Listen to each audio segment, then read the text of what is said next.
வாங்க இன்றைக்கி நம்ம முட்டை கோலா உருண்டை செய்கிறது எப்படின்றது தான் பார்க்க போகிறோம். அதுக்கு தேவையான பொருள் என்னன்றதை பார்க்கலாம் வாங்க. ஒரு பவுல் எடுத்துக்கோங்க. அதில் ஒரு வெங்காயம் பொடியாக கட் பண்ணதை சேர்த்துக்கலாம். அதுக்கப்புறம் 2 பச்சை மிளகாய் எடுத்து பொடியாக கட் பண்ணது, கருவேப்பிலை, கொத்தமல்லி அதுவும் பொடியாக கட் பண்ணிக்கலாம். அதுக்கப்புறம் நம்ம வேக வச்ச முட்டையோட வெள்ளைக்கருவை வந்து பொடியாக கட் பண்ணி அதுவும் சேர்த்துக்கலாம். 1/2 ஸ்பூன் மிளகாய்த்தூள், 1/2 ஸ்பூன் தனியாத்தூள், 1/4 ஸ்பூன் கரம் மசாலா, சீரகத்தூள் 1/4 ஸ்பூன், மஞ்சத்தூள் 1/2 ஸ்பூன், அப்புறம் தேவையான அளவு உப்பு, அரிசி மாவு 1 ஸ்பூன், கடலை மாவு 3 ஸ்பூன் சேர்த்துக்கலாம். இஞ்சி பூண்டு பேஸ்ட்டு 1/2 ஸ்பூன் சேர்த்துக்கலாம். இப்போ இது எல்லாத்தையும் நல்லா மிக்ஸ் பண்ணிக்கலாம். ஃபஸ்ட்டு தண்ணி ஊற்றாமல் மிக்ஸ் பண்ணிக்கோங்க.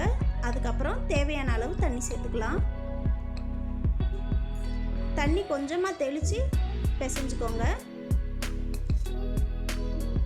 இது நல்லா பிசைஞ்சதுக்கப்புறம்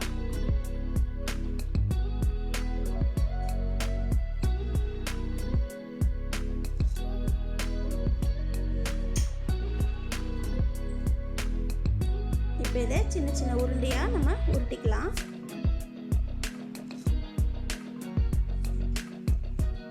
இதை ஃபஸ்ட்டு நம்ம உருண்டை பிடிச்சி வச்சுக்கலாம். இந்த மாதிரி சின்ன சின்னதாக உருண்டை பிடிச்சிக்கோங்க. இது ரொம்பவே டேஸ்ட்டாக இருக்கும். இதை பொரித்து நம்ம குழம்பாகவும் வைக்கலாம், அப்படி இல்லைன்னா ஒரு ஸ்நாக்ஸாகவும் சாப்பிட்லாம். முட்டை பிடிக்காத குழந்தைங்களுக்கு இந்த மாதிரி செஞ்சு கொடுத்தா ஆசையாக சாப்பிடுவாங்க. இப்போ இது ரெடி ஆயிடுச்சு. நம்ம இதை எண்ணெயில் பொரிச்சு எடுக்கலாம் வாங்க. ஒரு பாத்திரம் வச்சு அதில் எண்ணெய் ஊற்றி சூடு பண்ணிக்கலாம். எண்ணெய் மிதமான சூடானதும் ஒரு உருண்டையாக அதில் சேர்த்துக்கலாம்.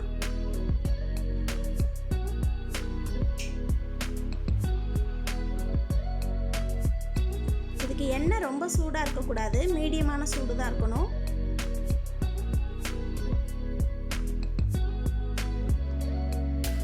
இது போட்ட உடனே திருப்புறதுக்கு வராது. ஒரு 2 நிமிஷம் அதை விட்டுட்டு அப்புறமா திருப்புங்க.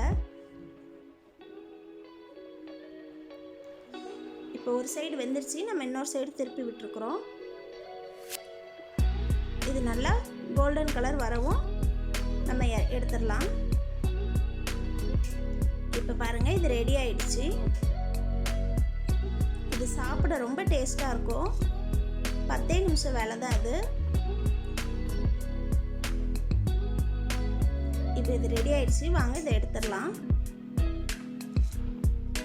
பாருங்கள், பார்க்கவே கலர் எவ்வளோ சூப்பராக இருக்குன்ட்டு.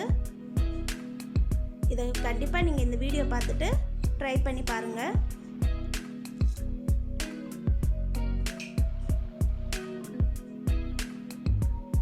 இப்போ இது ரெடி ஆயிடுச்சு. இந்த வீடியோ உங்களுக்கு பிடிச்சிருந்துன்னா லைக் பண்ணுங்கள், கமெண்ட் பண்ணுங்கள், சப்ஸ்கிரைப் பண்ணுங்கள், மறக்காமல் ஷேர் பண்ணுங்கள்.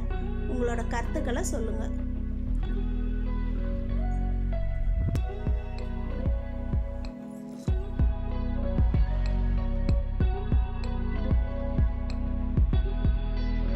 Thanks for watching. Drop a like, leave a comment, and don't forget to subscribe to watch more videos like this.